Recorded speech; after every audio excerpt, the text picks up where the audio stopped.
Sister Wives Meri Brown reveals distrust among family members. Sister Wives star Meri Brown has started to question everything. Undoubtedly, her mind is torn about Cody and Robin Brown having good intentions. Now she reveals that many of the Browns are having problems with trust following the divorces. Janelle and Meri Brown take steps to communicate. In the latest episode of Sister Wives, Janelle and Meri Brown connect through a video call about the burning topic, Coyote Pass, since Janelle is in North Carolina and Meri is in Utah. When Janelle initially gave Meri the heads up that Cody and Robin had the upper hand with the property, Meri naively believed they would all bond together. However, as time passed, Cody locked down and didn't want to share information. But Meri revealed the distrust didn't stop with Cody. Meri Brown reveals distrust among family members. During the January 26 episode of Sister Wives, Janelle asked Meri Brown about the email she had sent to the group.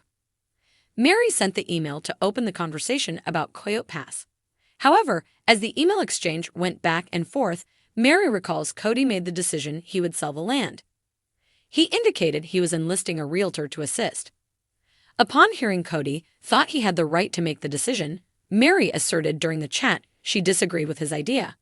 She said, "I don't think you get to decide what we do with it." Likewise, she adds, "Sorry, you are not the head of my family." Furthermore, in a confessional, Meri voices that she suspects that Cody and Robin have a plan of what they want and how it should be handled. Additionally, she recognizes that Janelle most likely has her ideas of what she expects too. But for sure, Meri knows she has her concept of how the division of Coyote Pass should go.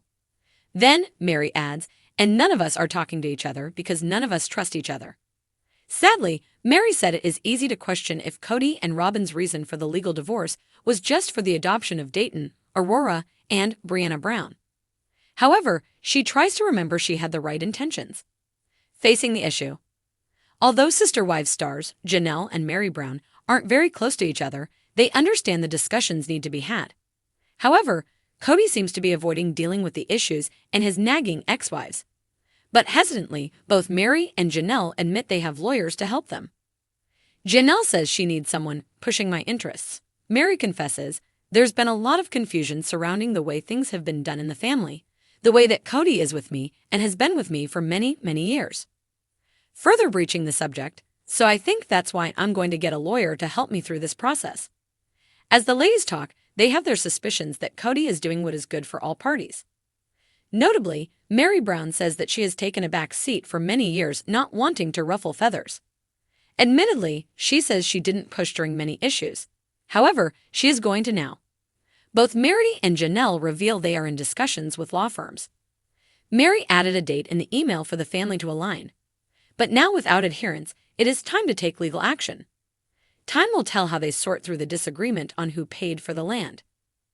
The late afternoon sun filtered through the blinds in Meri Brown's Flagstaff home, casting golden beams onto the hardwood floor. The camera crew had just packed up, and the silence afterward felt deafening.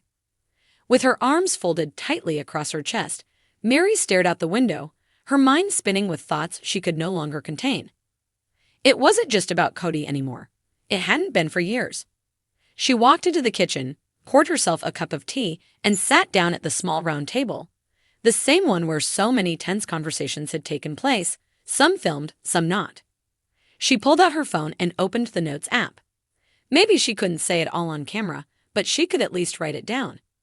"There's a crack in everything. That's how the light gets in," she typed, then paused. Leonard Cohen's words always felt too hopeful. The truth was uglier.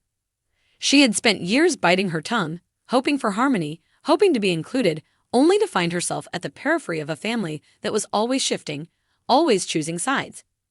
Now that Cristin had left and Janelle had emotionally separated herself too, the web of relationships had thinned. What used to feel like a family now felt more like alliances. And at the center of it all was distrust. Meri thought back to a moment just last week. She had stopped by Robin's house unannounced, something she rarely did. She was hoping to clear the air, maybe share a coffee and talk about how fractured things had become. Instead, Robin had looked panicked when she opened the door, her eyes darting behind her like she didn't want Meri to see something or someone. "I didn't know you were coming," Robin said with a nervous laugh. Meri offered a tight smile. "I thought we didn't have to schedule time together." The awkward silence that followed said everything. Robin eventually invited her in, but the visit felt hollow, rehearsed.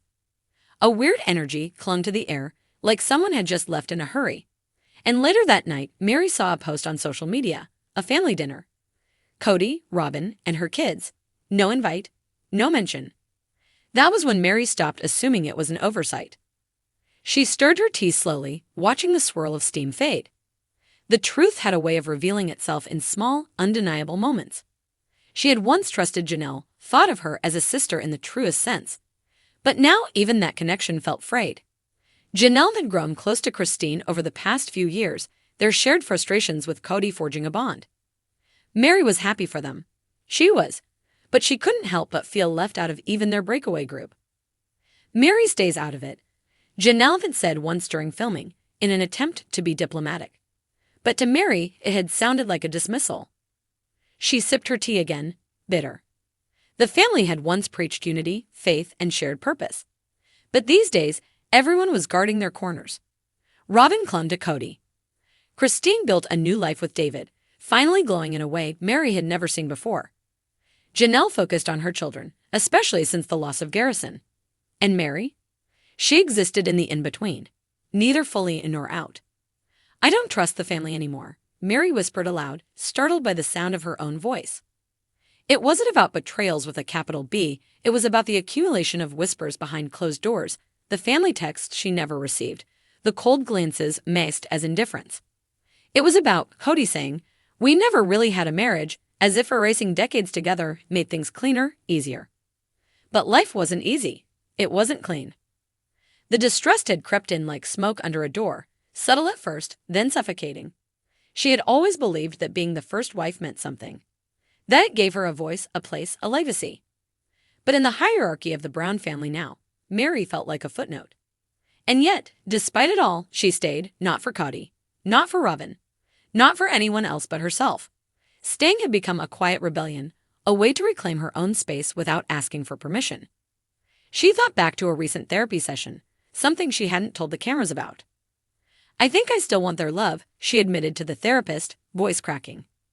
"And do you think they're capable of giving it the way you need?" The therapist asked gently. Meri hadn't answered, maybe because she already knew. She looked down at her notes again, her thumb hovering over the keyboard. Distrust is a slow poison. It doesn't scream, it simmers. It's in the little things, the missed calls, the vague explanations, the birthdays forgotten. It's in the way they say, "We're still a family," with voices that don't quite match the words. She saved the note. Maybe one day she'd read it aloud on camera. Maybe not, but at least she wasn't pretending anymore. As the evening sun dipped behind the mountains, Meri stood up and walked outside. The Arizona air was cooling down, crisp and open. She wrapped her sweater tighter around her and stared up at the sky, where the first stars had begun to flicker. The family might be splintered, the trust eroded, but Meri had herself. And, for the first time in a long time, that felt like enough. She whispered into the wind, not for the cameras, not for the show, but for her own healing. "I see the truth now." And with that, she walked back inside. Alone, but not broken.